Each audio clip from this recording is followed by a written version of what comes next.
بسم الله.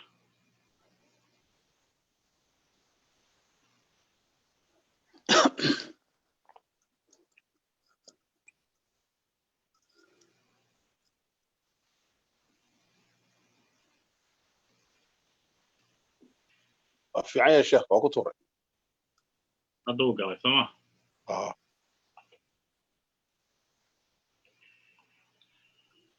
هيه. بسم الله الرحمن الرحيم. الحمد لله رب العالمين، وصلى الله وسلم على سيدنا محمد وعلى آله وصحبه وسلم أجمعين. ولا ليال سيدان أبلا صنين هدي إلهي رهده وحانو بالله دونا برنامجكي أنو كسو قدبين إن فكر ميديا oo sidii aanu horay ugu soo sheegnay ogeysiiska ka hadlaya kitaabka la yiraahdo manhaj ibn taymiyyah al-ma'rifi. manhaj ibn taymiyyah al-ma'rifi waa kitaab aad iyo aad u weyn oo ilaa 800 oo page waa kitaab ka warramaya ibn taymiyyah manhajkiisii ma'rifiga ahaa, cilmi ahaan manhajkiisii muxuu ku dhismaa. marka waa qiraa'at tahliliya oo manhajka ibn taymiyyah la akhrinayo wixii uu ku dhisnaa. waa risaalo doctoraa PhD oo laga qaatay jaamacad umul qura waa 800 safxadood ama 800 oo baal hadba qof walba sida uu u garanayo. marka insha Allah taala waxaan noo soo bandhigi doonaa kitaabka iyo manhajka ibn taymiyyah waxaan noo soo bandhigi doonaa culimada Sheikh Cabdiraxmaan Bashiir oo aanu ku ballansanayn inuu kitaabka insha Allah taala intuu soo akhriyo noo soo khulaaseeyo. kadib waxaan noogu xigi doonaa Sheikh Xasan Maxamed Ibrahim oo Sheikh Cabdiraxmaan hadda ka hor dhowr barnaamij ayuu nala galay, waanu taariifkiisa waanu la wada garanayaa. Sheikh Xasan Maxamed Ibrahim waa ducaada culimada Soomaaliyeed oo ducaada oo la yaqaano caanka ka ah Soomaaliya dhinacyadeeda, dhinac kasta hadii la yiraahdo koonfur iyo waqooyi iyo bari iyo galbeed. Sheikh Xasan wuxuu wax ku soo bartay wadanka Suuriya, jaamacadda Dimashq, kulliyada shariica. wadankan Soomaaliyana dadkii aad iyo aad culimada wax uga bartay ayuu ahaa. haddana wuxuu joogaa muddo hadda uu ku nool yahay wadanka Turkiya, magaalada Istanbul. waxaa kaleeto sharaf noo ah maanta inuu barnaamijka nagala soo qayb galay Sheikh Bashiir Ahmed Salaad oo sheikh la wada yaqaano oo culimada waaweyn ee Soomaaliya ka mid ah, hay'adda culimada muslimiinta ee Soomaaliya madax u ah. marka Sheikh Bashiirna waxaan rajaynaynaa insha Allah inuu khulaasada kitaabka uu nala soo hooriyo marka ugu dambaysa hadii Ilaahay yiraahdo. marka waxaan ku bilaabaynaa hadii Ilaahay yiraahdo kitaabka Sheikh Cabdiraxmaan ibn Taymiyyah. waan wada garanaynaa ibn Taymiyyah waa hadii la yiraahdo culimadu adabka markay ka hadlayaan haday yiraahdaan mutanabbi waxa ay ku tilmaamaan inuu adduunka mashquuliyay dadka iyo adduunkaba. ibn Taymiyyah waxaan u maleynayaa manaahijta fikriga oo jirta meel walba oo ay tahay fikirka islaamiga dhexdiisa ha ahaato, fikirka falsafiga ha ahaato, calmaaniga ha ahaato, dhinac walba ibn Taymiyyah waxaan u maleynayaa inuu yahay shaaqilu naasi wa maali ad-dunya. marka dhinacaas inuu uga horeeyo mutanabbi ayaad moodaa oo meel walba haddaad reer galbeedka maraakistiisa iyo madaaristiisa u noqotid iyo haddaad calmaaniyiinta muslimiinta oo caalam islaami jooga u noqotid iyo haddaad islaamiyiinta dhexdooda u noqotid madaaristooda, ibn Taymiyyah intaas waa la hayaa, waa la hadal hayaa, nin jecel iyo nin neceb iyo nin dhexdhexaada intaba. sidaa daraadeed waxaan marka insha Allah taala isku dayaynaa inaan manhajkiisii wax ka bidhaamino inta waqtiga noo saamaxo. Sheikh Cabdiraxmaan ayaa waxaan rajaynaynaa inuu kusoo dhawaado ilaa iyo 15 daqiiqo intii uu kusoo koobi karo inuu noogu soo koobo kitaabka. inkastoo kitaab uu weyn yahay, aad iyo aad u weyn yahay, laakiin waxaan rajaynaynaa Sheikh Cabdiraxmaan inuu kusoo koobo intaas. haddii uu 5 daqiiqo kale ku darsadana laa ba'sa biha. fadal Sheikh Cabdiraxmaan. جزاك الله خيرا شيخنا شيخ عبد القادر علي ورسمه. بسم الله الرحمن الرحيم. الحمد لله الذي هدانا لهذا وما كنا لنهتدي به لولا أن هدانا الله. الحمد لله الذي علم بالقلم، علم الإنسان ما لم يعلم. ثم الصلاة والسلام على رسوله الأمين حبيب الرحمن محمد بن عبد الله وآله وأصحابه أجمعين. ثم أما بعد ولا لهي دمان علماء برنامج كمان نقل قيب قليسا وانسو دوينيا وانا السلاميا ذو كليتو وحان أد السلاميا دوينها برنامج كان كحران أو نخبو كل مانتا وبدن دون. مركا إلهي تبارك وتعالى هاي نوافجي كتابك وعلوسي هاي sida uu sheegay ustaad cabdulqaadir waa kitaab lagu qaatay risaalad doctora ah waana kitaab ka warramaya caalim weyn oo culimmada islaamka ah imaam culus oo imaamyada fikirka ah iyo dacwadda iyo caqiidada iyo dhan walbaba markii loo qaadaba sida la yidhi imaam ibnu taymiya wuxuu ahaa baxar bad buu ahaa fi kulli majaalaati alculum ibnu taymiya raximahullah ku dheeraan mayna maxaa yeelay waa calam min calaami alumma oo dunida laga yaqaano laakiin waxaan jeclahay inaan tilmaamo ibnu taymiya raxmatullahi tacaala calayh wuxuu soo maray noloshiisa saddex marxaladood buu soo maray marxaladda koowaad ibnu taymiya wuxuu soo maray marxalatu nash'a almacrifiya maadaamaan aqoon ka hadlayno kitaabka aan ka hadlaynana waxa weeyaan manhajka ibnu taymiya ee aqoonta macrifada manhajna waa macnayn doonaa maxaa loola jeedaana waan sheegi doonaa insha allahu tacaala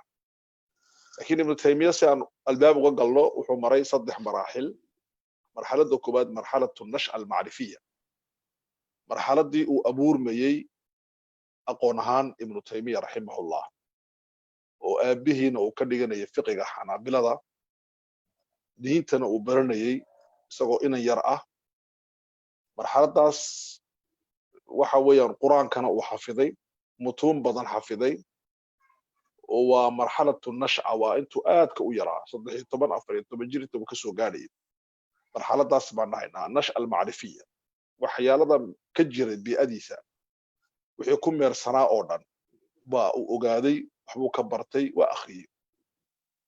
marxaladda labaad waxaan u bixinaynaa marxalatu alistiicaabi waaldiraasati walta'amul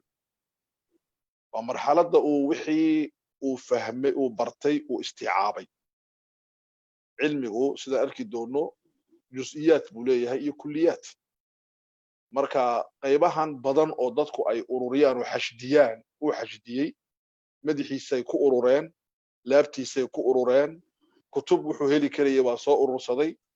marka wuxuu galay marxaladdii labaad oo ah marxalad inta badan ardaydu aynan u soo baraarugsanayn oo ah marxalatul istiicaab waxaan u akhriyey maxay tahay inuu istiicaab bal kadibna inuu diraaso ku sameeyo oo uu kala weeleeyo oo uu manhajiyad u sameeyo kala dhigdhigo maxaa caqiide ah maxaa cibaade ah maxaa tasawuro aragtiya maxaa suluuk ah oo dhaqan ah maxaa fikir ah maxaa shubuhaad ah maxaa maaragtay waxaas oo dhan buu kala habeeyey waa diraasu ku sameeyey kadibna wuxuu sameeyey ta'amul waxan buu fiirfiiriyey marka marxaladdaasi waa marxaladda noloshiisa ugu culus weeyaan xagga cilmiga marxaladdaasi marxaladda saddexaadi waxa weeye marxalatu alcataa alcilmi waa marxaladdii uu wax dhiibay weeyaan amba akhris ha ku dhiibo amba kitaab ha ku dhiibo amba rasaa'il yaryar oo uu qoro ha ku dhiibo amba fataawo uu ka jawaabo ha ku dhiibo amba munaadaraat cilmiya oo uu la galo dadka xusuntiisa ah ha ku dhiibo amba ha ku dhiibo hadduu doono maaragtay diraaso uu la samaynayo bacdu atbaacihi iyo talaamidatihi uu la niqaashayo uu ku tababarayo ha ku jiibe waxa weeyaan marxaladdaasina waa marxaladdii saddexaad oo kama hadlayno balaagiisa iyo sabrigiisa iyo jihaadkiisa waxaan ka hadlaynaa waa dhanka aqoonta weeyaan fa ibnu taymiya raximahullah saddexdaa marxaladood buu soo maray oo marxaladba marxaladka kale ay ka duwanayd marxalad walbana ay lahayd khasaa'is iyo mumayazaat ay lahayd ibnu taymiya raximahullah waxyaalada ilaahay uu siiyey waxaa ka mid ahaa dakaa xaada maskaxdiisu waxay ahayd nin maaragtay sida maanta la dhahdo intelligence yani wuxuu ahaa daki jiddan weliba xaadu dakaa sida cumri dhadaan dahabiyo xaadu dakaa maskaxdiisu iyo caqligiisu waxay ahayd yani waa hayra maaragtay caadi arrinta labaaduu ibnu taymiya lahaa waxa weeyaan daakira qawiya laaqita wuxuu lahaa maskax aad u xoog badan oo wax ururisa waxa ay heshaba aanan ilaawin qawiya daakiradiisu qawi bay ahayd ilaa oo la yidhi wuxuu gaadhay darajad axaadiista iyo nusuusta iyo kitaabka iyo dhammaan intuu hortiisa soo dhigto isagoon wax kitaaba haysan uu siduu doono ka yeelo ya'khudu maa yashaa wayadacu maa yashaa bimanhajiya laakiin si manhajiya uga tagayo ayadahan loo baahno li'anna meesheedii maaha xadiiska loo baahno meeshiisii maaha tan waa meeshiisii manhajiyad buu lahaa siyaaqa iyo dalaalaadka iyo waxaasoo dhan saan arki doono ilaalinay marka calaamadaas wuxuu lahaa arrintaas daakirada qawigaana uu lahaa arrinta saddexaad wuxuu lahaa itilaac waasic wuxuu lahaa akhris ballaadhan buu lahaa كل العلوم كل المعارف واخرنا ابن تيميه رحمه الله marka wuxuu lahaa itilaac waasic arrintaasina waxay ahayd arrin uu ibnu taymiya uu ku xaalad dheeraa allahu yarxamuhu ilaahu naxariisto waxyaalada kaleeto oo aan oran karno ibnu taymiya fikirkiisu marka uu sheekhan uu soo bandhigay waxa uu lahaa khasaa'is la u gaar ayuu lahaa aniga markaan imam ghazali akhriyay sheekh ghazali rahimahullah amba aan ibn rushd akhriyay filosofkii faqihana ahaa aan akhriyay maxaa idhaahdaa culimo kaleeto oo waqtigiisa iyo ka agdhowaa amba zamankaas soo baxay hortii dabadii gaadaal amba la noolaa xuyarada uu kaga duwanaa kitaabkanna aad buu soo bandhigayaa waxaa ka mid ahaa waxyaalada ah inuu ibnu taymiya lahaa ilaa iyo 7 arrimood oo khasaa'isa waan dul maraynaa leanna waqtiga naga qaadanaysa arrinta koowaad ibnu taymiya wuxuu maahir ku ahaa maahir waxay ka tahay maharatu ta'siil inaad arrintan diinta ku celisid oo waxyiga ku celisid ood waqti badan iskaga qaadin meelo kale marka mas'alada uu baarayo uu ta'siilin jiray cilmiyan marka hadday tahay mas'alad jadiid oo cusub iyo hadday tahay mas'alad qadiima iyo hadday tahay mas'alad shubha iyo mas'alad shahwada adduunka uu qaybiyay hadday tahay mas'alad maskaxda iyo maanka iyo tasawurka la xiriidha mas'alad qalbiga iyo yaqiinta la xiriidha مسألة سلوك iyo cilmiga maartay qaaradahan tasawufka isaguna cilmi suluug uu sheekhu yaqaan la xiriira amba mas'alada had la xiriirta haday tahay muamalaadka iyo nolosha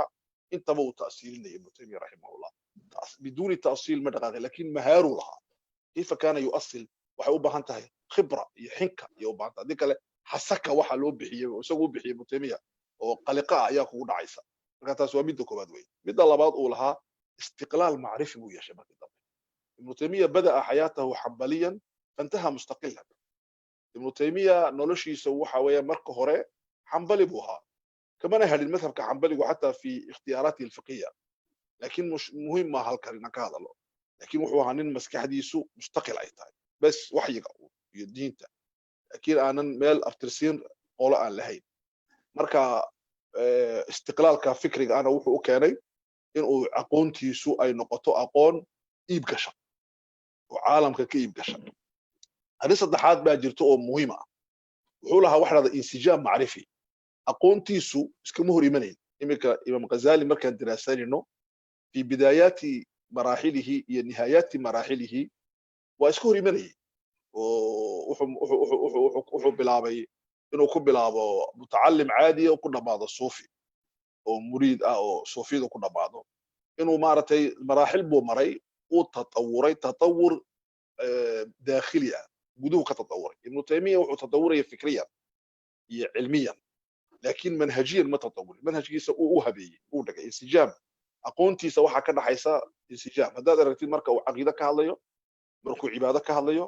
markuu akhlaaq ka hadlayo markuu siyaasad ka hadlayo markuu dhaqaale ka hadlayo tasciirka iyo markuu ka hadlayo waxa dhan waxaan moodaa inuu musajib yahay macdaatihi maca al-ma'rifa ma'rifadiisu hadduu ka hadlayo maqnaa ilaahay qaybka hadduu cilmu shahaada ka hadlayo hadduu ka hadlayo maaragtay waxyaalada maaragtay asmaada iyo sifaadka sida looga hadlo sida wax kastaba musajib buu yahay iskuma dhaco oo isma haysto arinta afaraad ibn taymiyyah wuxuu leeyahay naqdiga markuu sameeyo kana mutazilan jiddan inkastay culimada qaarada kana haada tabci rada aniga ma arag markuu jamaacaadka naqdinayo ururada markuu naqdinayo afkaarta markuu naqdinayo shiicada rawaafidda markuu naqdinayo maxaan ku dhahdaa حتى المذاهب الإسلامية مركو نقدنا المعتزلة مركو نقدنا محرها كوا أهل السنة دحدو ذا مركو نقدنا يا شاعر ذا ماتريدية ذا وحضرك يسائنوا يهي قف متزنة ميزان سن وحورنا يا كان نكني وحوها رجل تقوى وصلاح لكن عقيدة دي سواء كل مركا التقوى يا صلاح يا عقيدة إني سكوري منين إنه تيمية أقرأ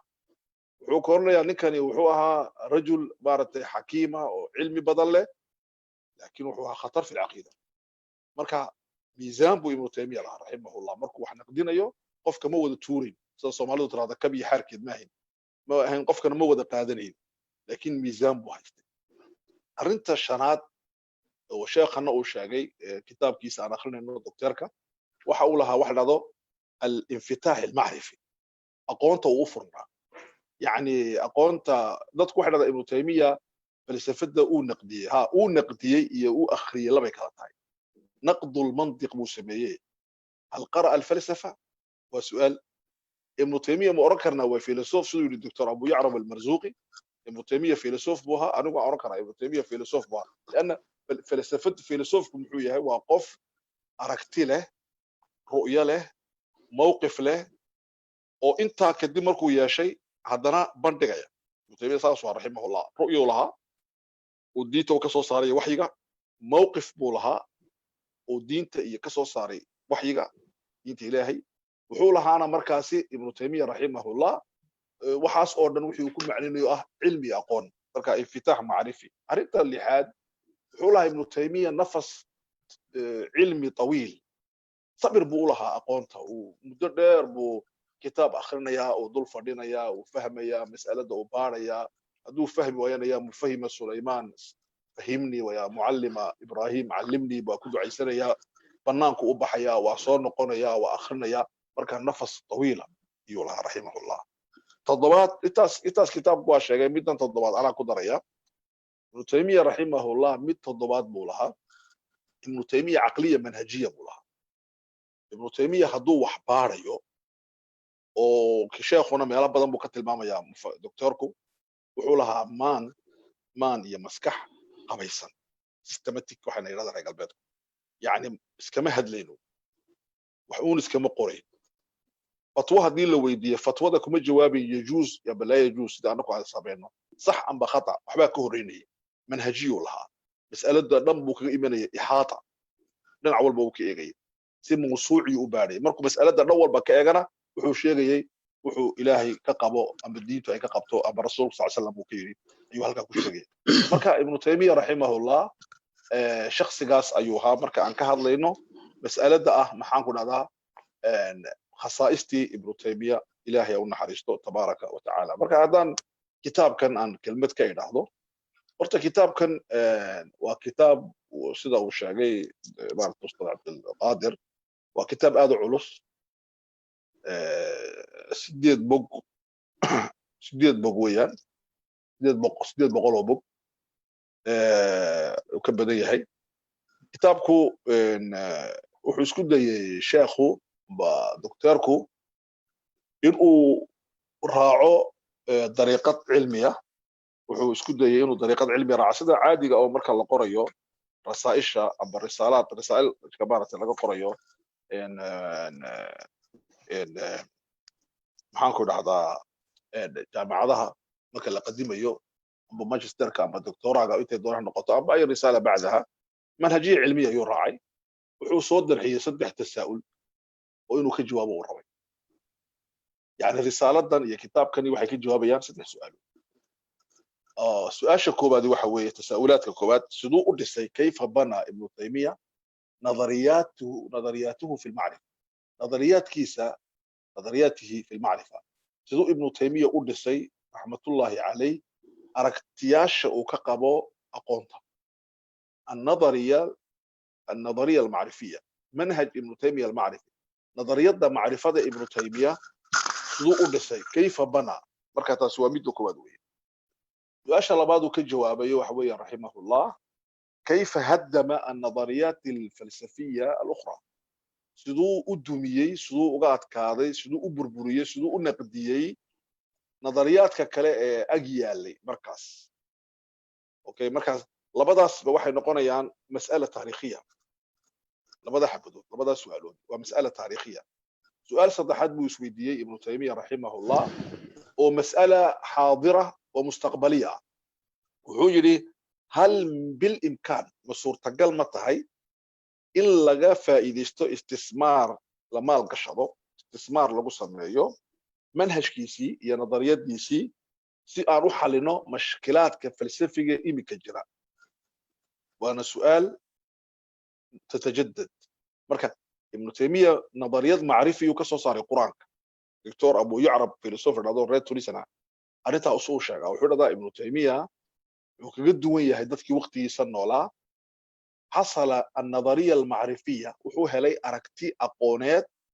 oo kitaabka iyo sunnaha ku jirtay waxyiga oo uu kaga hortagay nadariyaadka waqtigiisii jiray maantana la adeegsan karo marka arrintaas anagu maxaan ka faa'iideysan karnaa ibnu taymiya rahimahullah wuxuu naqdiyay qadariyada wuxuu naqdiyay jahamiyada wuxuu naqdiyay maxaa dhadaa shiicada wuxuu naqdiyay jamiic al-firaq oo waqtigiisa noolaa oo aragti falsafad ah soo gudbinayay buu naqdiyay laakiin markuu naqdinayo juz'iyat buu naqdinayay kulliyat buu ka dhaqaaqay kulliyaadka uu ka dhaqaaqay rahimahullah ibnu taymiya ma suurtagal ma tahay inaan maanta adeegsano marka aan ka hadlayno matalan wujuudiyad oo kale Jean-Paul Sartre uu sameeyay amba se aan ka hadlayno shuuciyad oo kale amba aan ka hadlayno cilmaaniyad oo kale amba aan ka hadlayno madaahibta xuluuliga oo kale amba aan ka hadlayno madaahibta tafkiikiga ee insaanka furfurtay oo kale amba aan ka hadlayno madaahibta maadiga ah amba aan ka hadlayno ilhaadka alladiidka amba aan ka hadlayno inkaar al-ghayb dadka qaybka diidan oo dhan waxaas oo dhan markaan ka hadlayno suurtagal ma tahay inaan isticmaalno manhajkiisii uu kula dagaalamay kuwaas xagga nadariyada ma isticmaali karnaa su'aashaas buu ka jawaabay waxaa jira kutub fara badan oo kitaabkan hortiina la qoray iminkana la qoray laakiin kitaabkani kutubtaa wuxuu kaga duwan yahay laba shay matalan kitaab baa jira la yidhahdo takaamul almanhaj almacrifi cinda ibnu taymiya ibrahim cuqayli baa qoray marka kitaabkaas wuxuu ka hadlayaa aqoonta ibnu taymiya way isbuuxinaysay ta sharciga iyo ta caqliga ta naqliga iyo ta caqliga ta cilmiga ah oo maaragtay iyo ta luqadda aqoontiisa dhani way isbuuxinaysay iskuma dhacay marka kitaab buu ka qoray aad buu u ficiyay kitaabkaasi laakiin bacdu almashaakil buu leeyahay kitaab waxaa jira hada almanhaj alcilmi lilimaam ibnu taymiya kitaabkaasina waa fiican yahay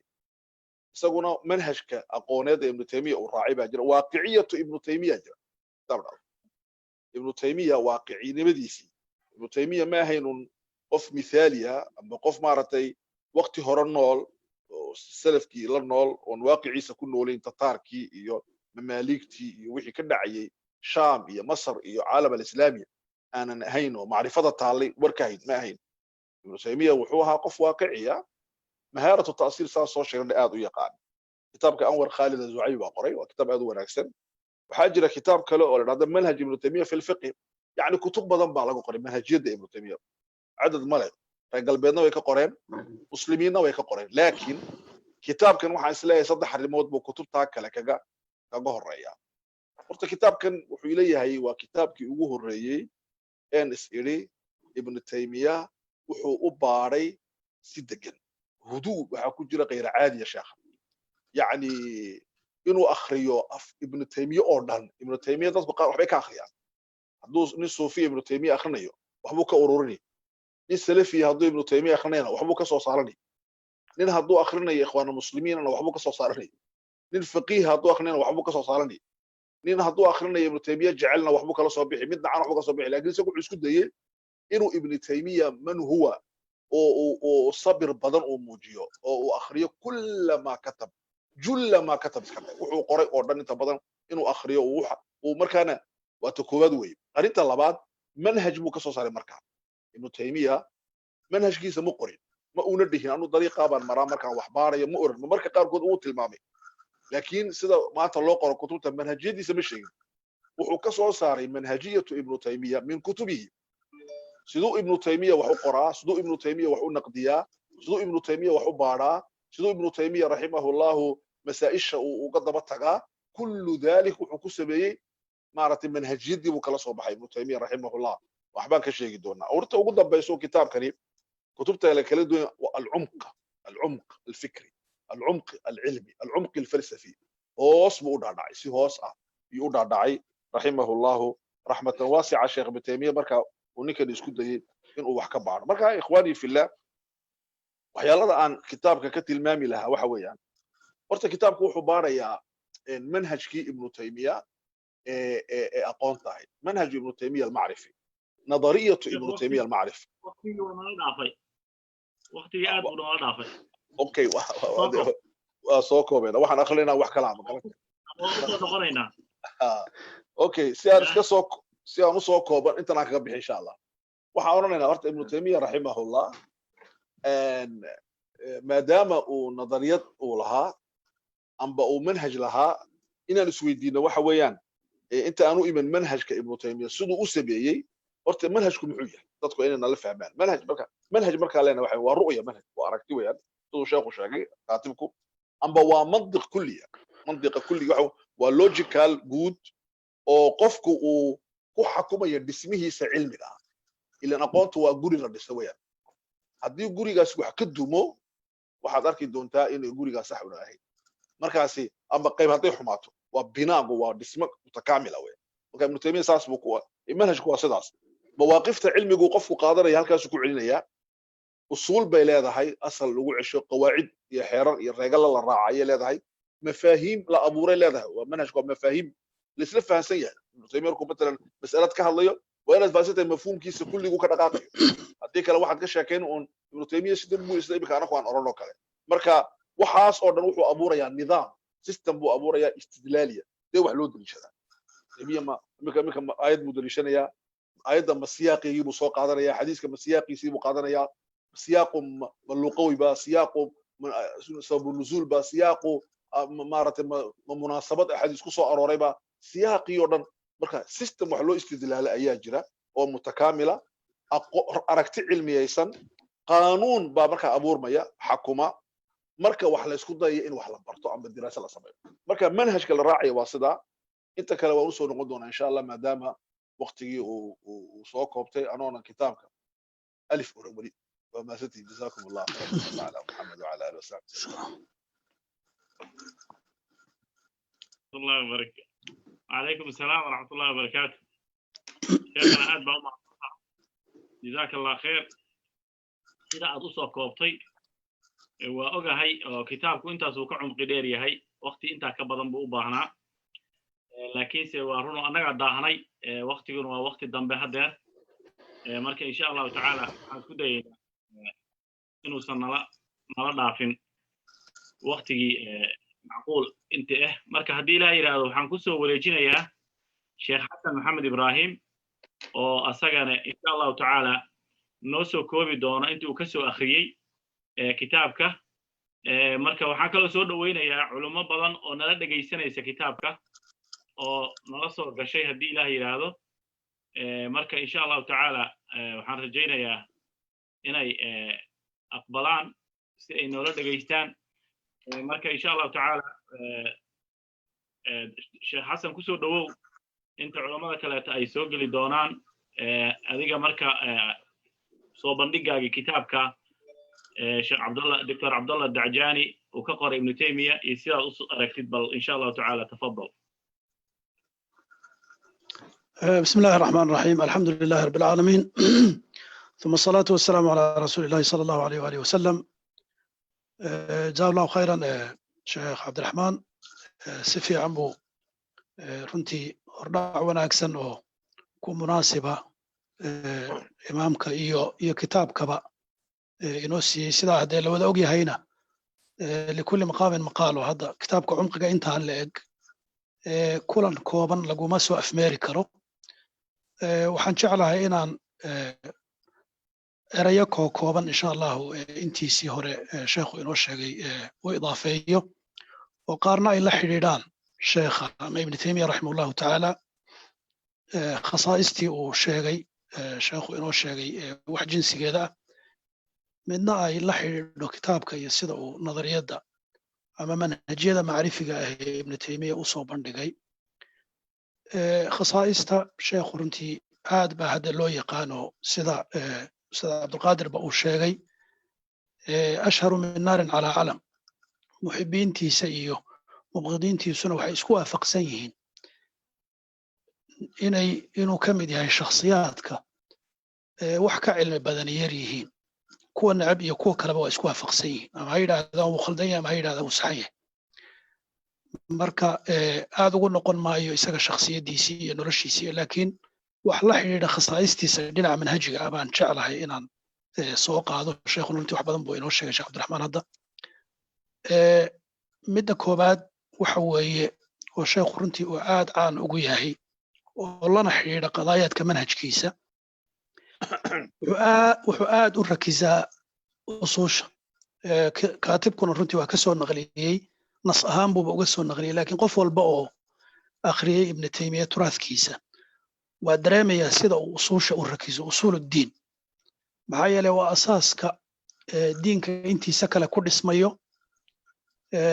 ta'siilkiisa iyo taxriirkiisa iyo taqriirkiisa iyo wixii shubahaada la xidhiidha in laga dafciyo. waxaadna is odhan kartaa maadada uu qoray badankeedu halkaasay gelaysa. waana waxa runtii macnaha u yeelay turaadkiisa inuu caabir lizaman walmakaan inuu noqdo keenaya. yani waa ahamiyadiisa, leanna usuushii buu rakisay. midda kale runtii lasoo qaadi kara waxaa ka mid a khasaa'iskiisa manhajka la xidhiidha raximahu llahu tacaala raxmatan waasica, sida uu khabiirka ugu yahay fi taarikh lilafkaar. yani hadday fiqiga uu ka hadlayo, hadduu qadaaya suluk ka hadlayo, hadduu qadaaya alfikir ka hadlayo, hadduu qadaaya kalaamiya ka hadlayo, hadduu kuwa falsafiya ka hadlayo, kuwa bulsheed hadduu wax walba uu ka hadlayo, wuxuu isku dayayaa inuu waxani meeshu ka soo bilowday ninkii u horreeyey ee sidaa yidhi. yani qadaayaadkan hadda aynu naqaano muxuu ahaa firaqdu ay caanka ku yihiin, maalan masalad khalq alqur'aan, masalat alqadar, ay masalo oo aad hadda u noqoto mid walba asalkeediibuu ku aro. hebel baa u horreeyey wax sidaa yidhaahda, muxuu ahaa hebel baa ka qaatay, hebel baa ka sii qaatay, saasay hebelkaa kale ku gaadhay. yani waana majaal runtii aan isleeyahay haddii la daraasayn lahaa keli ah fi taariikhi lilafkaar ayaa wuxuu noqon lahaa daraase aan tanoo kale kaba dhicinba oo ka xoog badan ayuu noqon lahaa. taasna runtii waxay keentay maadaama uu daa'ifo walba iyo fikir walba uu tasawur caama ka haysto, inuu sida sheekhu hadda inoo sheegay si miisaaman oo cadaaladi ku jirto inuu ugu garnaqo oo uu yidhaahdo asxaab fikir mucayan, matala alxulul walitixaad oo kale marka uu ka hadlayo ayuu odhanaya hebelkaas waxaasu ku ficay, kaasuna waxaasu ku ficay, kaasu masaladaas ma fahamsanayn. yani qolo walba waxaad is odhanaysaa isagaa uga ogaal badan nixladeeda ama fikirkeeda ama madhabkeeda. marka waa sima runtii ama miise aad u mudan in la ibraaziyo sida uu marjic ugu yahay fi taarikh alafkaar, ama muslimiinta ha noqoto ama umamta kale xataa ha noqoto. sidoo kale miisaadka uu leeyahay manhajiyan waxaa iyadana ka mid a raximah llahu tacaala sida uu usuusha uga ihtimaamo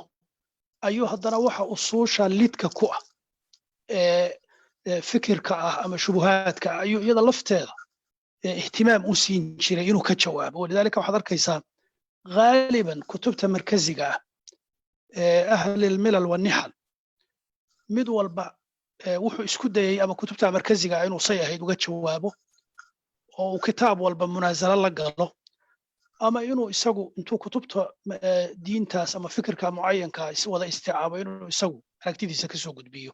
kutubta caanka la wada yaqaano ee uu leeyahay sidaas u ratiban waxaa ka mid ah kitaabkiisan uu nasaarada ugu jawaabay aljawaab asaxiix liman badala diin almasiix. waa kitaab runtii aad u qiimo badan, dabca aad u fiican. jazaa allahu khayran sheekh safar alxawaali baa mar dhexdii ahayd soo saaray, horeyna hadde matbuuc buu ahayo waa jiri jiray. si fiican buu iyagiiba firaqdoodii u wada kala garnaqayaa oo wax walba sida uu soo bandhigayo runtii waxyaab la weeye. aqoonta uu lahaa mugga ay lahayd bayna ku tusinaysaa. firaqda muslimiintahana waa sidaasoo kale, mid walba kitaabkooda markaziga ah sida matalan ta'siis taqdiiskii ninka la yidhaahdo fakhridiin iraazi oo kale kitaab dhan buu ku khasisay, oo bayaan talbiis aljahmiya ama magac kale mararka qaar leh. sidoo kale shiicadii manhaj alkaraama ama minhaaj alkaraama waa kitaab dhan buu isna ku khasisay oo la yidhaahdo minhaaj sunna. muxuu ahaa tasawufka laftiisa risaala qushayriya kitaabkiisan dhan isna wuxuu ku khasisay alistiqaama. kutub badan marka markazi oo sidaas wuxuu leeyahay usuushii uu ta'siilinayay kitaabka iyo sunnada asalka u ahayd ahlu sunnaha ictiqaadkoodii usuushiisi ku dhisnayd wixii tahdiid ku ahaa usuushoodiibuu iyaga laftooda ayuu munaasala runtii la sameeyey. wuxuuna leeyahay hadal aad u qiimo badan oo uu soo naqliyey باحثكو جزاه الله خيرا كتابك عبد الله دعجاني دكتوركو وولاي قفكو مركو باطلك كلما مر والبا او قفكو باطلك بطلانimadiisa sii ogaado wuxuu sii ogaanaya xaqnimadiisii buu sii ogaanaya baynama hadda waxaa laga yaabaa in loo haysto dad badan oo majaalka dacwada ee ka shaqeeya waxaa laga yaabaa inaysan shubuhaadka iyo muxuu ahaa waxyaalaha tahdiidka ku haya wixii usuusha ahaa inaynan u arkin wax dhib weyn aho hadal xun oo la yidhi muxuu macno leeyahay oo runtiina waxaan isleeyahay arrinkaasi wuxuu ku qotomaa ha ka mid ahaado manhajkiisii muxuu ahaa macrifiga laakiin haddana quraankii buu laftiisu ku qotomaa quraankii baad arkaysaayo wuxuu hadduu shubha yahay qof u jawaabaya mararka qaarkeed thumma muxuu ahaa fakara waqadar faqaala in hada ila sixrun yu'thar in hada ila qawlu lbashar yani afkaartu lama dhimato bimowti asxaabiha walidaalika in laga jawaabo xilligeedii ama xilligii u munaasiba macnahaasay leedahay runtii marka miisadaana wuu lahaa raximah llahu tacaala waana wax runtii aad iyo aad qiimo u leh oo maanta la dabageli kara iyada lafteeda sidoo kale waxaa miisaadka uu aadka caanka ugu ahaa runtii ku fiicnaa iyadana ka mid ah صناعة البديل ما أهين كلياتا سيدا رجع قاركود هذا الإمام الغزالي وكلا سيدا وكشجع عبد الرحمن هو هتافت الفلاسفة يعني إنه وحودي منطقة صورة هاي أرسطة هاي إنه خربية هاي كلية إلا الشيء كلية يسوق كم كافتومي فكرة مركب النقدية إنه يدا تشبيه كلية هدف كيسو ما أهين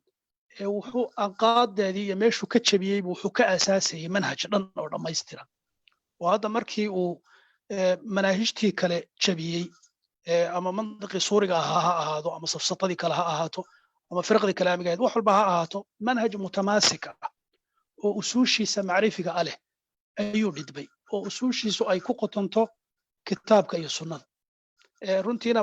باحثين تغربيين تاي أرنك هوا ملاحظين وحكوت المامن إنه أنك كلي مدرسة دي فلسفة إنتو قلي صور ربكي على منهج بديلك قرب سمي oo maanta hadda cid walba oo marka u noqonaysa ay helayso runtii miisaad badan iyo khasaais badan ayaa manhajiyadiisa macrifka ahi ay leedahay ibn taymiya rahimahullahu ta'ala waxa kamida sheekh cabdiraxmaan waa ka soo qaaday sida uu dadka ugu kala garqaaday ugu insaaf ama isaga khusumtiisa ha ahaadeen ama kuwa uu markaa la jira ha ahaadeen kuwa aad isleedahay waa la safna oo ahlu xadiidka oo kaleeta ah oo aad hadda isleedahay ahlu xadiid maxaa laga naqdiyaya ayaad arkaysaa isaga oo oranaya sida ay u fududaysanayaan qadaaya aqliya ama ay marwiyaadka kaliya ugu ekaysanayaan waa ku khalday hebel intaasu nisbadaas ku khalday kaas intaasu ku saxay ilaa aad la yaabaysan mararka qaarkeed insaafkiisa mas'ala uu burburiyo oo leeyahay matalan qadiyat al-mawlid oo mowqifku ka leeyahay inuu ognahay haddana wuxuu oranayaa dadka sameynaya bidca way waxay sameynayaan bidcada way ku dambaabayaan laakiin haddana jacaylka ay nabiga jecel yani waxa sida uu kala gurayo ugu insaafinayo wax runtii yaab la weeyay oo qof uu hadee mugiisa oo kale leh umba sida yeeli kara isagoo wixii radiyay inuu haddana arki karo nisbada yar ee macnaha leh ama saxan ay ku jirta waa manhajiyad runtii yaab la weeyay yani naqdigiisu naqdi uu iskama ahayn qofka waad ka soo horjeedaa ama wixiisa burburi wuxuu u qirayaa waxa soo xaq ah ku jira intaas walidaalika غالبا baa waxaad arkaysaa isagoo mar walba oranaya al-amru fihi tafsiil oo masaladii kala guraya oo wax ka wuxuu sameynaya icaadatu rasm wixii sidii loo yaqaanay si aan ahayn ayuu dib ugu habeynaya markaasuu macno kale ka dhalinaya miisaadkiisa waxa iyadana kamid ah runtii inuu asisayay qawaacid kulliya inuu asisayay baaxidkuna waa tilmaamay sheekh cabdiraxmaan waa xusay waana waxyaalaha runtii in la ibraaziyo mudan in cilmigan sida juz'iga ah hadii la rabo qaarkood inuu iska soo horjeedo la moodayo loo qaadanayo wuxuu sameeyay isagu wixii meel buu u wada celinaya waa ururinaya muqaddimo aad u qiimo badan waa ka kale cilmiga tafsiirka muqaddimo fi usul tafsiir aqwaasha mufassiriintuna dawaataad aragtay oo sida waxa weeye hebel asaas yiri qataada asaas yiri hebel asaas daahirka waxa la moodi wax aad u kala duwan marka isagu marka wuxuu sameeyay waxaan oo dhan hal meel buu u wada celinaya وحنا اختلاف كان واختلاف تنوع اختلاف تضاد ما ني ولي مثال انبو شيغي جنسي بي كودا هدليان سدا ايدي هدا اهيد فمنهم ظالم لنفسه ومنهم مقتصد ومنهم سابق بالخيرات باذن الله نبا يدي واقيزه كذا بخي نبا يدي واكسا وحو دمي marka waa si nin dadka khubs muxuu yahay yidhiyo la weydiiyey oo u soo saaray xabad rooti oo kale weeyaan yani wuxuu rabaa inuu yidhaahdo hada min jinsi hada yani wixii macnuu u yeelaya waa ururinaya aadna waa u soo koobaya markaasay kuu sahlan tahay inaad marka sida uu cilmiga u soo ururiyay adna inaad uu kuugu ururo aad u fahantid intaa kadib musanifku raximahullahu tacaala jazahu llahu khayran waxafidahu sida uu u soo ururiyay haddee sida sheekh cabdiraxmaan sheegay ibnu taymiya isagu aragtidiisa macrifiga ama manhajiyadiisa macrifiga wax kama qorin kutubtiisa uun wixii uu ka soo akhriyey ee uu raacraacay ee isu soo ururiyey weeye wuxuuna ku soo koobay inay ku qotonto 3 asal oo ka jawaabaya su'aalaha sheekh cabdiraxmaan hore inoogu mariyey midda koobaad waxa weeye alfitra almacrifiya insaanka ilaahay subxaanahu watacaala wuxuu geliyey qaabiliye abuurtiisa la xidhiidha oo uu wax ku garan karo yacni qadar ku garan karo oo xaqii iyo wixii u makhraati furaysa sidoo kale waaqiciya macrifiya inuu lahaa oo uu muwaasanaynayey mushaahadada iyo qaybka intaba sidoo kale waa halka aan raba inaan waxoogaa yarag istaaga wuxuu lahaa alwuxda almacrifiya sheekh cabdiraxmaan waa ka inoo sheegay marka saddexdaas ayay ku qotontaa kitaabka dhami ku qotomaa laguna soo ururin karaa ama uu ku soo ururiyey baaxithku sheekh alislaam ibnu taymiya manhajkiisii macrifada alwuxda almacrifiya wuxuu uga jeedaa yani النظرية المعرفية سيدة لقو يقانو أدوات كيدي مصادر تيدي وحيدي واتا لغا هدلو محا معرفة دي لقو أغانيا ما عقلقا ما حسقا ما يبلبا يساقو سيدة إنو شاقن وقتي وانا دوا قرية بس هالكا هم باكو سوهورني مركا دب مالي إن شاء الله أركتدا مركا الوحدة المعرفية وحوية وحي كتاب لنا هذا وابكان كله رحمه الله تعالى درء تعارض العقل والنقل يعني ذاتك قاربا اسوافتشين كرواية عقلي يا نقلي أو نزاع كدحيسيي أو قارن عقلي بي دورتين قالنا نقلي بي دورتين marka isagu raximahullahu ta'ala waxaan oo dhamin isaga hal mid bay isu lahaay waxaan macrifadii iskama hor imanayeen waa kitaabka dhan ee ka sanifay meelo badan kaga hadlay muxuu ahaa kitaabaadkiisa wixii wax isleh way asal bayna leeyihiin oo ah in cilmigu xagga ilaahi ka yimid waa ka ilaahi subhanahu wa ta'ala meelo badan quraanka inoogu sheegay allama bil qalam allamahu al bayan wa allama aadam al asma yani cilmigu sida wujuudku xagga alla uga yimid cilmiguna xagga alla ka yimid cilmiga iyo aqliguna sida meelo badan ku tilmaamay waana isu makhraati furayaan waana is xoojinayaan wax iska hor imanaya ma aha wuxuuna diiday marka nadariyada odhanaysa in jinsi hada ala jinsi hada in si guud looga hormariyo ama naqliga la hormarinaya ama aqliga la hormarinaya wuxuu yiri mid waliba daliil walba isaga waxa dhici karta markay xagga qat'iyada isugu yimaadaan inka naqligii qat'i yahay ama ka aqligii qat'i yahay wixii marka adilada sidii loo ratibi jiray uun baa loo ratibay ee la oran maayo waxa laga yaabaa manquulku hadduu rabo inuu xadiis mawduuca yahay ama xadiis daciif yahay ama dalaaladiisu sariix ahayn waxa laga yaabaa dilaalada aqliga ah lafteedu inay sidaas oo kale waahi tahay ama day rabto waham tahay ama dhanni tahay marka runtii si aad u macno leh oo masaadirtii macrifada oo dhan isku dhinac loo dheelmayo ayuu manhajkiisani ku asiisan yahay waxayna ku tusinaysaa cumqiga ama mugga uu lahaa macrifada iyo aqoonta uu ka indilaaqay meel uu celinayana waa jirtaayo haddee waxyigii ah wax walbana wuxuu waxa weeye waa iqtixaamaya markaasuu wado fiican ka bixinaya runtii waxa hadda turaadkiisani inuu mar walba xayi noqdo keenaya waxa ka mid ah sida uu mahaarada ugu lahaa ta'siilka kaliya ma sida sheekhu sheegay runtii arrin muhiima wuxuu haddana oo soo noqonaynaa waxaan ku khatimaynaa hadda saddexda arrimood aad sheegtay oo uu sheekhu ku soo koobay mas'alada sheekh islaam ibn taymiya alfitra almacrifiya iyo alwaaqi'iyya almacrifiya iyo wahda almacrifiya inuu saddexdaas lahaa macrifadu inay fitri tahay oo qof walba uu ilaahay subxaanahu wa ta'ala ku abuuro inay wax waaqiciya tahay aysan wax khayaal oo maskaxda kaliya laga keeno inay tahay macrifada ibn taymiya inay ahayd mid midaysan oo ay u dhan yihiin sida aad sheegtay waxa waaqica iyo shahaadada waxa shahaadada iyo qaybka waxa la arkayo iyo waxa maqan marka insha Allah ta'ala waan ku soo noqon doonaa inta yar oo ku hartay hadhow baad khatibi doontaa bal sheekh bashiir ayaan insha Allah ku soo wareejinay aad iyo aad baan uga xumahay rag dakaatire oo aad iyo aad u qiimo badan baa jeclaystay inay nala dhegaystaan oo nagala soo qayb galaan barnaamijka ayagoo xuduurka soo xoojinaya doctor Harun Sheikh oo دكتوراه جامعة الإسلامية فقه iyo usul waxaa kaleeto rabay inuu nagala soo qaybo doctor Cabdiraxmaan Sheekh Cumar iyo doctor saddex uu ka baxay doctorkii saddexaad doctor Cabdilghani ima muuqdo doctor Cabdilghanina wuu nagala soo qayb geli lahaa badar marka insha Allah tacaala hadda ima muuqdaan magacyadooda ima muuqdaan laakiin sawirradooda ima muuqdaan hal qof baa sawirkiisa soo baxay oo aad moodid inuu meel la buuxo joogo afku u xiran yahay sheekh afka iska fur meesha gurigaaga keligaa haddaad joogtid si aan insha allah u hadli kartid marka hadda sheekh bashiir baan kusoo wareejinayaa haddii ilaahay yidhahdo sheekh bashiir codku waa kaa xiran yahay marka bal adigana intii aad masaladaas waxaa ka dhihi lahayd ood ku dari lahayd kitaabka aad iyo aad u qiimaha badan oo ay culummadu noo soo koobeen sheekh cabdiraxmaan iyo sheekh xasan بارك الله فيك تفضل. جزاكم الله خير. بسم الله الرحمن الرحيم. الحمد لله والصلاة والسلام على رسول الله صلى الله عليه وسلم. أتمنى مغلية. شكرا. جزاكم الله خير. أنت هذه يعني يوم هذا يا شيخ بشير يا شيخ حسن سيدك في عن الموضوع عيسى قوبين الموضوع الاستعجال. أنت أنا بتاعكم ما آخر كله لكن ولا شيء سيء آخرين. هذا أنت يعني خلاصة وكلا علماء وشيئين كلية واحد حوجنا يا لو ملاحظة علوة المعمل وحلقة فايدة سنة بحثي عن تأليف نوعا وكلا حق الدعوة حق ما أعرف تذكر دينة الشيء هي أو تذكر مسكح دودة للصحة هي مدوحة ويهرتا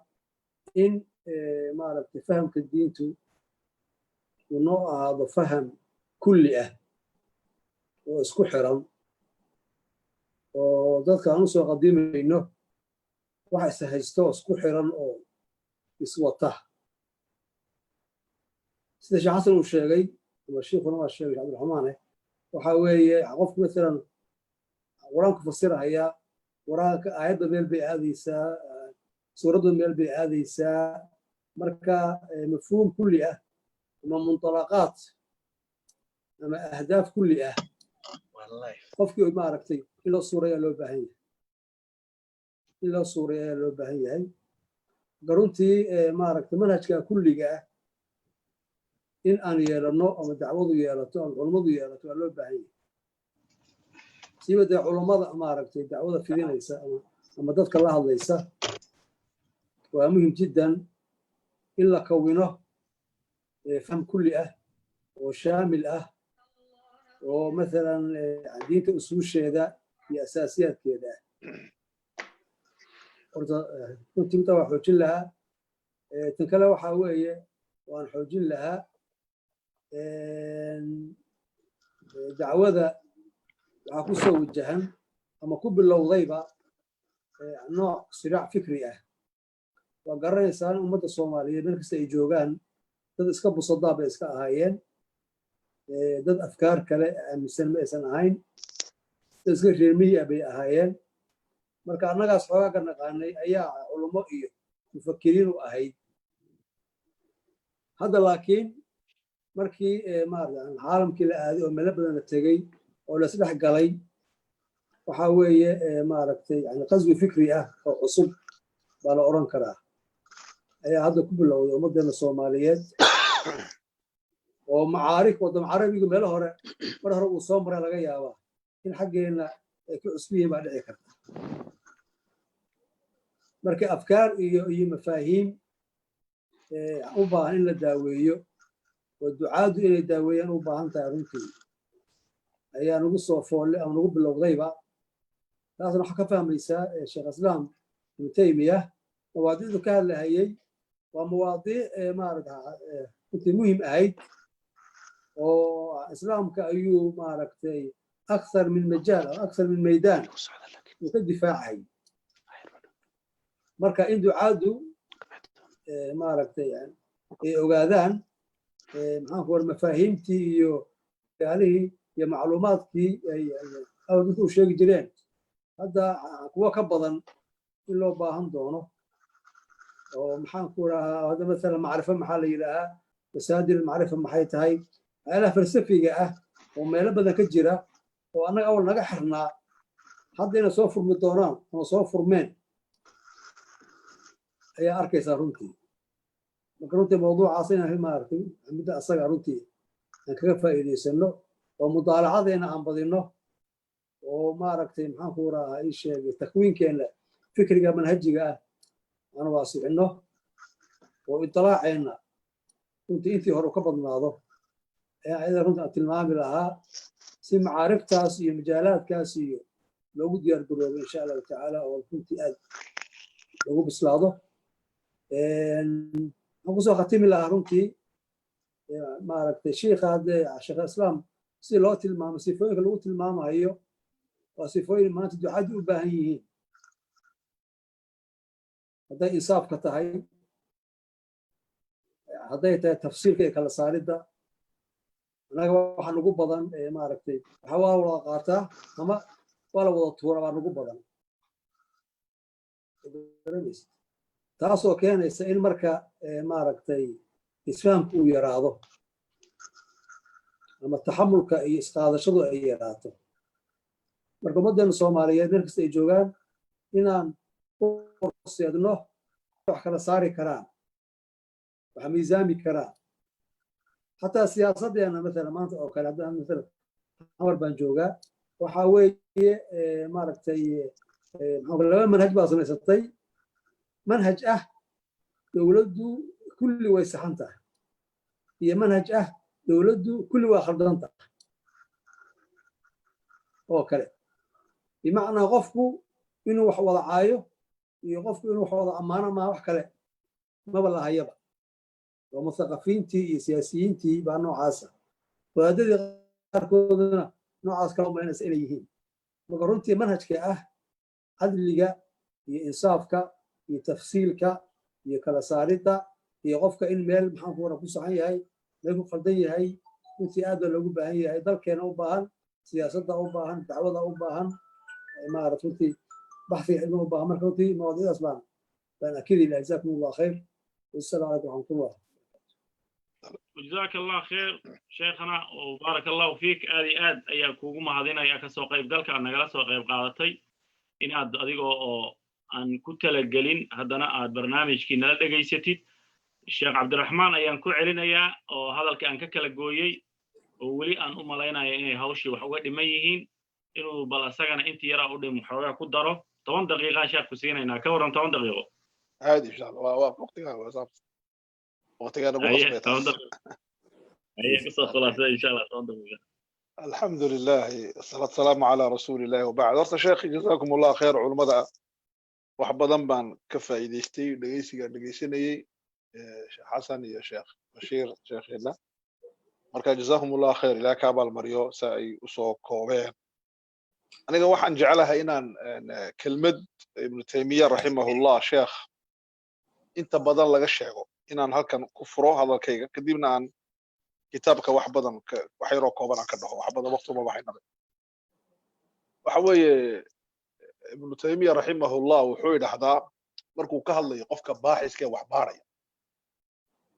markaan ka hadlayno imika macrifo waa aqoon marka aan kalimaadkii u isticmaalayay sheekhadii ugu horreeyay oo haddaad soo koobto marka aan leenahay alfitra almacrifiya waxay ka dhatahay waa aqoonta ka dhaqaaqaysa uunka dadka ugu Soomaaliyeed marka ilaahay marka uu ina uumay uu ina abuuray tabaaraka wa tacaala wuxuu sida ay aaminsan yihiin reer galbeedku sax maaha sida qur'aanka iyo xadiiska iyo waxyigu aaminsan yahay baa saxa oo ah qofku isagoo aqoon la'aan ah adduunka ma imanay isagoo aqoon la ayuu dunida yimid marka al-insaanu al-awwal waxay dhahdaan jaahil buu ahaa reer galbeedku oo dee qirdi buu ahaa oo waxbuu soo baranayay oo waxbuu isdoondoonayay oo bay dhahdaan laakiin annaka quraanka waxay noogu dhigan al-insaanu al-awwal qofkii adduunka ugu horreeyo aabaheen aadan ahaa kaana mucallama nin wax la baray buu ahaa wacallama aadama al-asmaa'a kullaha marka taas waa midda koobaad waxaan kale oo sheekhu qaraa marka uu leeyahay aqoontu fitrad bay leedahay aqoontu waa naazila min as-samaa'i saacida maaha eeg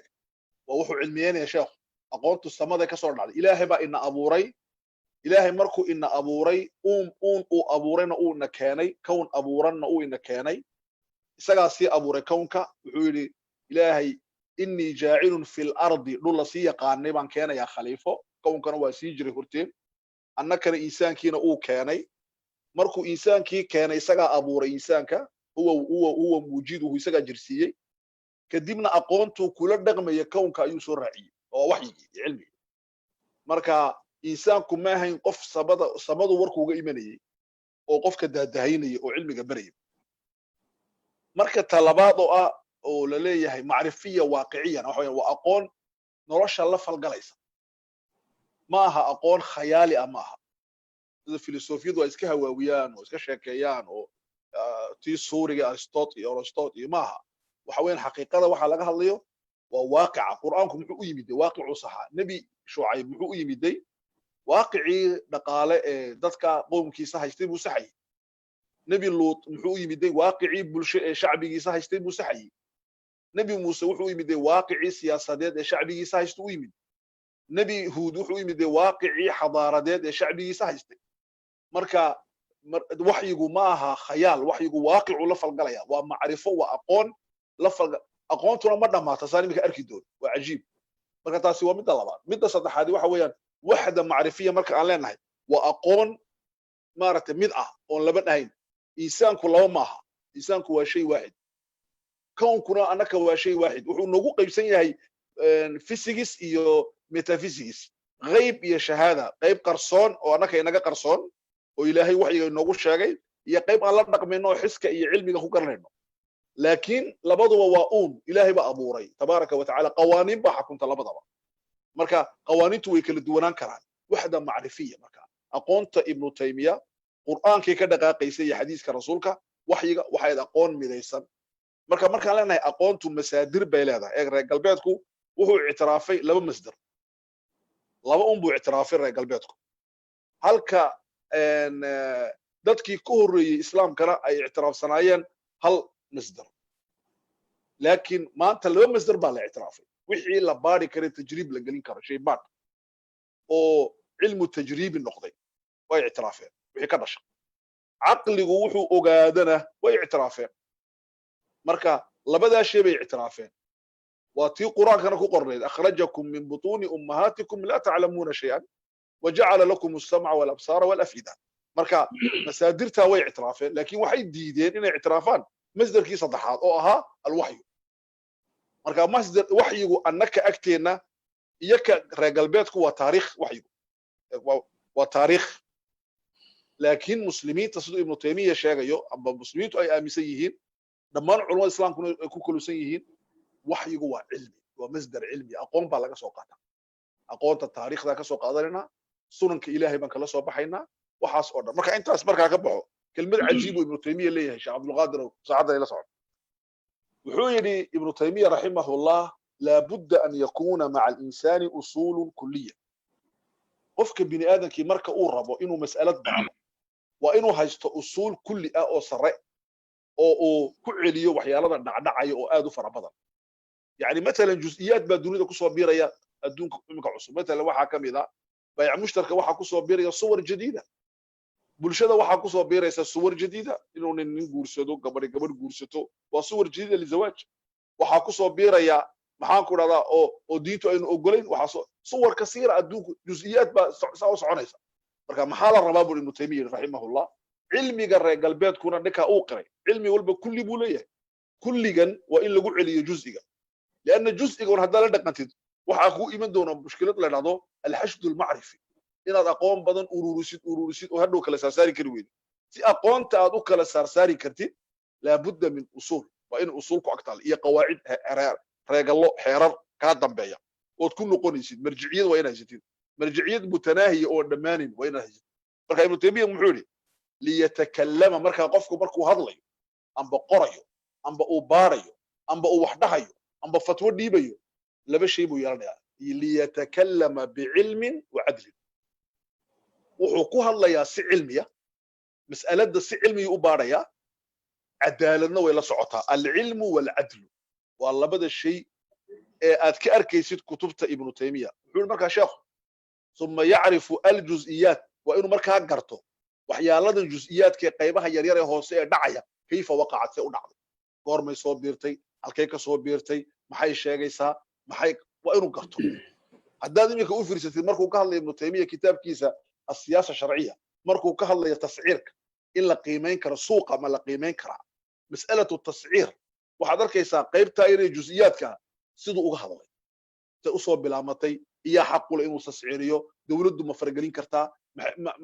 suuqa wada ma liberaali baa sheekhu marna waxaad oranaysaa badhan waxaad oranaysaa sheekhu maaragtay ma sida systemka Canada iyo qaatay iyo Scandinavia ma wuxuu qaatay systemka shuuciyada waa cajiib waxa oo dhan buu dhex dabaalanaya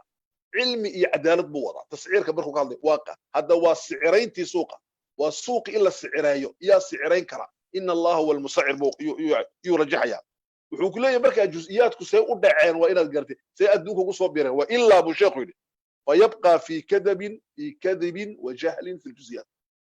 hadduu waxaa baadhi waayo been buu ka sheegayaa de juz'iyaadkii jaahilna uu ka yahay wuxuu yidhi wa dulmin fi lkuliyaat kuliyaadkiina uu dulminaya hadduu ku celin waayo wax walba halkii kuliyaadkii hadduu ku celin waayo oo arrintan halkaa bay ka soo jeeda oran waayo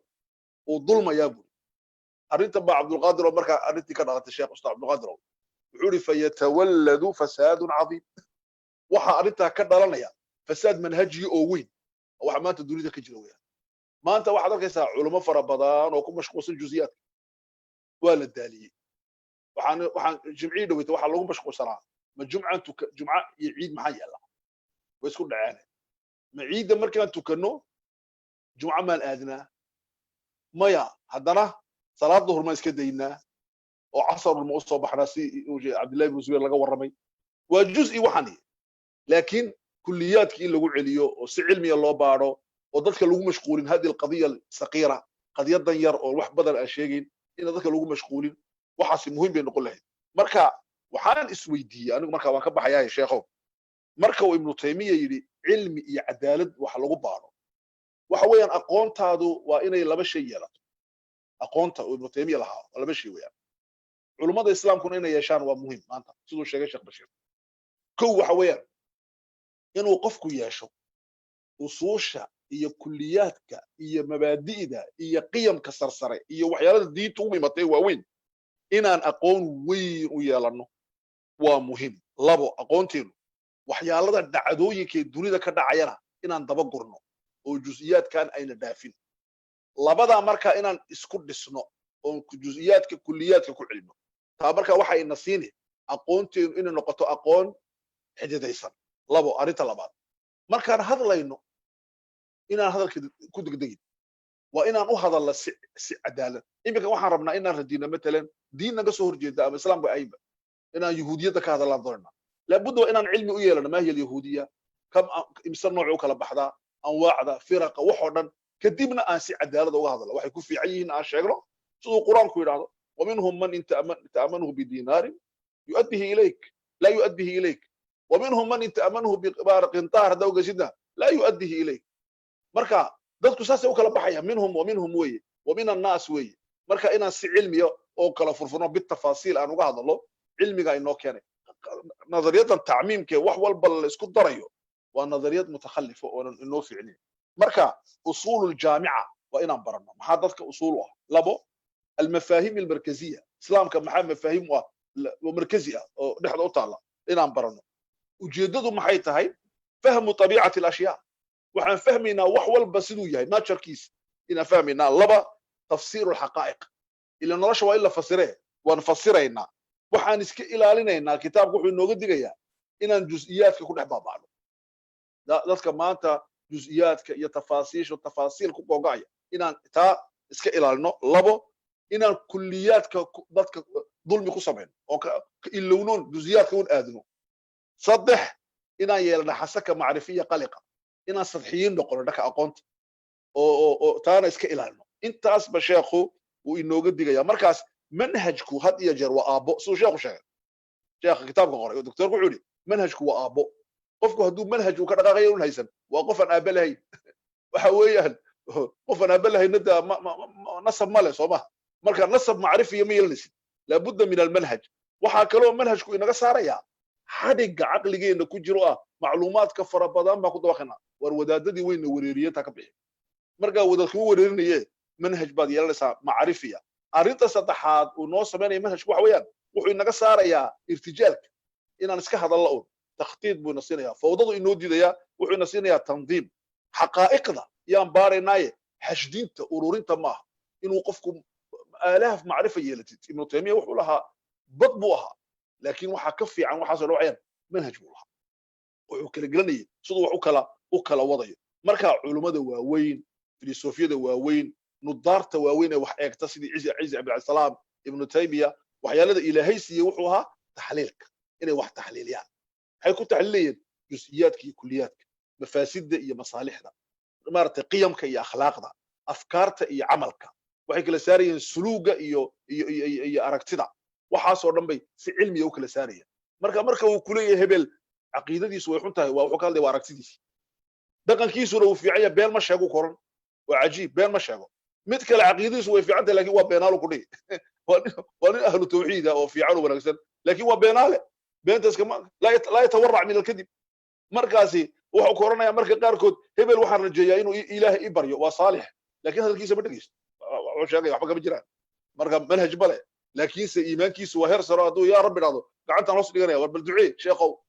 waa nin wanaagsan marka waxaan oo dhani waxay u baahan tahay inaan waxaas oo dhan la eego waa mahadsan tahay sheekhaygi waan igu dheeraaday raali noqda jazaaka allahu khayr ustaadi cabdillah jazaaka allah khayr sheekh baaraka allahu fiik arrintaa ayaa waxay mudan tahay intaasi in ka dheer annagoo waktiga naga daahay muddo saacade daraaddeed wakti dambena sheekh bashiir iyo ay ku jiraan aad iyo aad baan uga xumahay dakaatiradii nala soo galay qaarkood waxaa laga yaabaa meesha ay joogaan iyo shabakada oo daciifka ee internetkoodan xoog lahayn inay awoodi waayeen inay soo galaan kamerada laakiin weli waa ku jiraan waxaan rajaynaya inayna dhegaysanayaan u baahnaan lahayn inaan ayaga laftigooda kelmad siino oo aan ka faa'iidaysano doctor cabdiraxmaan baa sheekh cabdullaahi cumar baa mar kale kamerada furtay asagana hadda waxaan u malaynaya inay ka dantay doctor cabdiraxmaan waa nin caalim culummada soomaaliyeed ka mid ah jaamacada islaamiya madiina uu ka baxay haddana wuxuu ku macallin ka yahay jaamacadaha waddanka sacuudiga marka aad iyo aad baan idiin mahadinaya sheekh bashiir haddii aad kelmad ku darayso sheekh bashiir axmed waan kugu soo dhoweyn lahaa sheekh abu xasanna waa salaadii cishaha la gaaray marka salaadii buu aaday marka insha allah sheekh bashiir haddii aad kelmad khitaama dhehaysid arrinta aad ka hadashay oo muhiimka ah oo hadda aan ku mashquulsanay ama siyaasad ha noqoto ama fikri ha noqoto waa arrinta dadku ay u badan yihiin oo inay dadku akrinayaan wax walba abyad iyo aswad waa madow yahay waa cad yahay labadaas oo uusan dadku aysan eegaynin kalarada kaleeto ama yani noocyada ay leeyihiin alwaanta kaleeto oo qofku midabkaba uu arko mid cad iyo mid yani waa sax iyo qalad dhexdaba dadku waxba kama eegayaan taas waa arrin ay u badan yihiin mujtamacaadka intooda badan baadiyaha ku dambeeyay oon aqoonta heerka sare ka gaarin miisaankaasi cilmi buu u baahan yahay in lagu gaaro qofka hadduu cilmi yeesho waxbuu miisaamaya laakiin haddaad aragtid waxana waa saan iyo saan keliya hadday arrintu ku dhammaato anaa saxan iyo anaa khaldan sida siyaasadda hadda naga haysata sida naga haysata fikirka waa arrin aad iyo aad u qatare ibnu taymiya raxmatullahi calayhi haddii ibnu khalduun uu ka hadlay carabta laa yasluxuhum ila diin mooye wax kaleetoo jamcin karo oo u wanaagsanaan karo oo ay ummad ku noqon karaan ma jira uu yidhi ibnu taymiyana wuxuu caddeeyey ummadda uma saalix aha ilaa kitaab min ilaahi subxaana wa tacala xaggiisa laga soo dejiyey mooye maxaa yeelay umuurta laisku khilaafo haddaan kitaab loo celinin oo cuquusha loo celiyo wuxuu yidhi falikulli waaxidin lahu caql marka cuquushii waa laisku wareerayaa wuxuuna yidhi ibnu taymiya caddaynayaa cuqalada oo dhan waxay isku waafaqsan yihiin iyo dadka ahl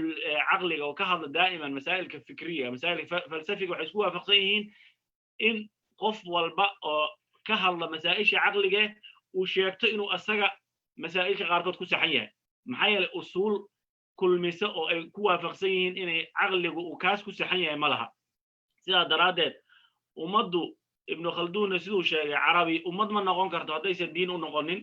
ibnu taymiyana wuxuu sheegay caalamku iswaafaqi maayaan haddii aysan jirin kitaab munazal min asamaa oo ay fikirkooda u celiyaan iyo waxyaalaha isku khilaafaan marka sheekh bashiir insha allahu tacaala haddii aad kelmad khitaamka dhehaysid waqtigii waa uu dhammaaday kitaab aad iyo aad weyn weeye laakiin insha allahu tacaala manaahijtan oo kaleeto iyo masaa'ishan waan sii wadi doonaa انت كجو جنمي تفضل شيخ بشير عدكنا وكاحرين عدك وكاحرين يا شيخ بشير جزاكم الله خير وانت شيخ عبد الرحمن يا شيخ حسن adiga waa runtii aad uga faa'iidaystay marka hore anigu ma aragtay waxaan ugu soo biirina dhageysto culimada oo runtii ka faa'iidaysta mawduucan qayimka ah oo aan dareensanahay inuu mawduuc cusub nagu yahay haddii ducaadii iyo culimadii aan nahay marka runtii aan aad u soo dhaweynayaa waxaa runtii aan ma aragta iqtiraaxi lahaa in muxaadaraadka iyo kulamada noocan oo kale ah ee la badiyo ragga ducaada iyo ragga dacwada ku jira iyo culumadaba in mawaadiicdan nooc maaragtay tadaruq lagu sameeyo ama macnaha loo bambaxo mawaadiicdan ugu yaraan khulaaso laga samaysto oo qofku dadka ugu jawaabi karo ama dadka ku qancin karo waxay su'aalaha kaaga imaan kara maantay dhallinyaradeena iyo soomaalidii dibadda la aaday afkaar badan ayaa runtii lala kulmaya su'aalo badan ayaa la weydiinaya marka waa in dacwadeennii iyo waxaan ku hadlaynay ama dadka u sheegaynay inay ummadda la fac yihiin baa la rabaa mustawahooda inay ka jawaabayaan su'aalaha dadka ku jira maskaxdooda ayaa runtii loo baahanayaa marka marna su'aalihii maaragtay diiniga ahaa iyo hore caadiga ahaa oo dadku u baahnaayeen ayay maraysay marna maanta caalam isku furan afkaaradooda ordayso ayaa runtii maanta la dhex galay haddii la aaday iyo haddaan la aadinba oo maara baraha bulshada iyo hadda caalamkii ka qarya waaxida ayuu noqday marka runtii in culummadu iyo ducaadu ay maxaanku rahaa isku hubeeyaan mafaahiim sax ah oo la xiriirta mawaadiicda oo kaaso fiican runtii maxaanku rahaa laga samayso laga hayso way fiican tahay tii hore aan sheego ahaydna in diinta islaamka si guud ahaaneedba kuliyaadkeeda iyo mafaahiimteeda asaasiga ah runtii ay maaragtay noo kooban tahay ama noo caddahay aad bay u fiican tahay oo qofka maaragtay macnaha yani jurca qofka la siinayo maaragtay wax iswata oo package ah oo mutakaamil ah oo asaasiyaadka ah waan soo jeedin lahaa jazakum allah khayran aad baan u salaamaya culamada dhammaantood iyo adigoo barnaamijka soo qaban qaabiyey jazakum allah khayr asalaamu calaykum وعليكم السلام ورحمة الله وبركاته جزاك الله خير شيخ بشير آدي آد بان ما هاد وقصو جيدين يا علماء نقل قيب قاضي برنامج كشيخ عبد الرحمن بشير شيخ حسن محمد إبراهيم شيخ بشير أحمد صلاة يا علماء اسكو دايلا إنا نقل سو قيب قلان أو هدنا وقتي وسامح واي دكتور هارون شيخ دكتور عبد الرحمن شيخ عبد الله يا دكتور عبد الغني بدر آدي آد بان كل وضو مهدين يا دادك ولا لهنا داوانا يا waxaa aad iyo aad muhiim u ah inaan la soconno manhajka ibnu taymiya almacrifi markaan ka hadlayno waxaanu rabnaa inaanu tilmaanno islaamku inuu leeyahay manhaj macrifiya oo ka duwan manaahijta falsafiga oo caalamka taalla islaamku manhaj macrifi uu leeyahay manhajkaas macrifigana waa manhaj aan khilaafaynin caqliga bini aadanka waa manhaj aan khilaafaynin nusuusta ilaahay maxaa yeelay nusuusta ilaahi dadka wacallama alaadama alasmaa'a kullaha yiri baa soo dejiyey caqligii bani aadamka ma khilaafayso marka naska saxiixa caqliga sariixa isma khilaafayaan sida ibnu taymiya uu sheegay oo in badan uu cadeeyay taasa marka muhiim ah waa inaan ogaana islaamku manhaj macrifi uu leeyahay marka qofku uu rabo inuu islaamka ka hadlo waa inuu marka hore ka bilaabo inuu barto manhajka macrifiga islaamka haddii uu yiraahdo hadda dad badan waxaad arkaysaa axaadiis baan inkirsanahay ama waxaasaan diidanahay kuleh oo culimmadii waxay ka hadleen iyo kutubtii oo dhan diidaya haddana saas ay tahay marka loo diro jaamacad ama baxthi u dirto ama madraso uu dhiganayo manaahijtii la yaqaanay oo baxdiga cilmiga ayuu raacayaa manhaj taariikhiye manhaj taxliiliye manhaj istiqraa'iye manaahijtii la yaqaanay ma taariikh buu u celiyaa arrinka ma la taxliilinaya ma falanqaynaya arrinka ma waxaa la raacayaa istiqraa oo arrimaha la isu geynaya xaggaasuu raacayaa kitaabka ma qori karo loo diro ilaa inuu manaahijtaas raaco laakiin marka islaamka loo yimaado wuxuu doonayaa inuu yidhaahdo bilaa manhaj sida imaam shaafici wuxuu fahmaan aniga wuxuu fahmaya taasna mid soconaysa maaha waxa marka aan doonayna inaan cadayno waxay tahay culimada muslimiinta hadda ibnu taymiya kaliya ma culimada muslimiinta oo dhan mas'alada diinta marka la yiraahdo waxay iltizaameen manhaj macrifi oo caame oo islaamku uu dejiyay kaasna insha Allah taala dib ayaan uga hadli doonaa hadda marar kale taan soo qaadan doonaa culimada aad iyo aad baan ugu mahadinayaa sida ay nooga soo qayb galeen waa mahadsantiin jazaakumullahu khayr walaalaha daawaday aad iyo aad baan ayagana arrinta qaar waxay soo jeediyeen kitaabo badan oo ibn taymiya ka hadlaya manhajkiisa macrifiga iyo wujuudiga in laga hadlo ay soo qoreen walaalaha qaarkood sida ay commentiga ku soo qoreen tacliiqaadka marka insha Allah ta'ala ibn taymiya غيرkiisaba manhajka islaamiga oo macrifiga waan ka hadli doonaa manhajtaas iyo masaa'isha dacwiga waan ka hadlaynaa waxa muhiim ah dacwada meel kasta joogaan dadka Soomaaliyeed meel kasta jooga ummadan wixii loogu turi karo in loogu turo wax loogu qaban karo oo loo gudbin karo fawdada ka jirta social media iyo iscayga iyo qabaa'ilka iyo balaayada in laga baxo oo dadka loo jiheeyo dhinaca khayrka iyo wanaaga iyo inay iskaashadaan oo ummad waaxida noqdaan oo midaysan oo wax qabsan karta taas ayaan insha Allah ta'ala isku dayayna inaan meel bulkeetiga ka gelino guriga dhismaya intaan buuxin karno ma wada buuxin karno laakiin jazaakumullahu khayran aad iyo aad baad u mahadsantihiin kulligiin culimada وبارك الله فيكم والسلام عليكم ورحمة الله وبركاته. أستاذ عبد القادر أنت تذكر تفضل شيخنا. وكلمة صدق دقيقة هذا وبس إن شاء الله وحا إن أنا وحان ذاتك وشيء لها مركة وقفكم منهج يدي شو سدا ابن تيمية وكلام منهج معرفية عم بأركتي معرفية مركة وقفكم يا شو وحا بس هي عقلي معرفية إيمانية أقول عقلي أقوم بكسر اسمه maanta jaamicaadka dunida yaallo oo dhan ee kumaanko ka jaamicadooda oo Yurub iyo Mareykan ka jira iyo wixii ku taasuro caalamka ka jira dhan waa manhaj bay leeyihiin habba qofka aqligiisa loo sameeyaa marka haddaad rabtid inaad adduunkan wax ku kordhisid abaad ka qayb gashid waa inaad fahantid manhajka adigu aad raacisid ee kale marka quraanku wuxuu soo qadimay waxyigu wuxuu soo qadimay xadiisku wuxuu soo qadimay manhaj macrifiya bayna taas ku waafaqo haddaad manhaj aan lahayn hab system aad raacdid haddaad lahayn waa mushkilo arrinta labaad kitaabka waxaa dusha kaga qoran waa ru'ya taxliiliya linasaq almacrifi waxa la taxliilaya waa nasaqu waa maxay nasaqu waa itaar kaamila qofku meesha uu ka dhaqaaqayo itaarka uu ku dhex jira kaadarka uu ku dhex jiro weeyaan amba mowqifka isbuuxinaya uu ka dhaqaaqayo si wax u yidhaahdo qofku markuu hadlayo waxbuu ka soo dhaqaaqaya arrintaas waa muhiim arrinta saddexaad waxa weeye ikhwaani fillah وردتك مسلمين أنا وحكوا خاصة الصومالية إن فهموا وحي إنه يهي مرجعية نهائية للبشر ما هم مسلمين ومرجعية وريفرنس أي بني آدمك إلى هاي أسمية ومسكح دودو ماشي أي كل ما نيسكب العمية مسكح لنا توجيهنا نور على نور ويا نور العقل وحبها هي نور الإيمان ونور العلم ولذلك هل كان وحكوها يا كلمة ابن تيمية وحي إنا رميسي إلهي كتاب كيسا وإيمان دليل وطن وإيمان مبرهنة معنا وإيمان مرق وطن أنا أقول مركان رميسنا إنه إلهي جيرو ما إنا أسكر رميسنا هون دليل بانو هيسنا إنه جيرو مركان رميسنا إنه إلهي مديهي دليل بانو هيسنا إنه إلهي مديهي إن جنة أي جيرت الدليل بانو هيسنا إنه جنة ومبرهن رسولك إنه نبيه إلهي صادري دليل بانو هيسنا مبرهنة لنا من الله حجة وبرهان وحنا هينا حجة عد أو شاقيسا إن الجنة جرت عذاب جرتو إنه نبي محمد نبي صلى الله عليه وسلم ماها اسكبر رومين إيمان ماها يعني سيدا قال هذا ماها رجال بيتك كريستنكا اعتقد وأنت أعمى ماها أضو عند ديتا قال ماها أضو وح أركي قال مركا وحيا لذا يابك لو حويان ابن تيمية وحويري نبيغا إلا قرأ إنه نبي يهرو شاقيو وحي أبانتا دليل إلى المدعو النبوة يوحد هي النبي حقيقية جادو كلا قراني لابد من دليلكم مركب محوكو سوكو إمارة الشيخ ابن تيمية وعولي وحاكو كاس سلوك الدقن كالنبي وكو ودليل لبا وحولي وحاو النبي وطو كتابي السنة وحيقا يا دليل وانا قرننا وانبارنا صدع وحولي بشاري ما دعضي وحبو شاقا إلا النبي يقول صلى الله عليه وسلم غلبت الروم في أدنى الأرض قرانتها ما دعضي بس ما دعين نبيو عليه الصلاة والسلام وحي وصي شاقي أوردر ما دعضي بس ما دعين بشاراتكي أما محاذيرتي أما مارة ملاحمتي ما دعضي وتاس وحوجي آياتها كتوسي إنه النبي يا وحا كميدا السجن نلوش يسود بعدي مركا وحاس أوردر ومرك هو علمي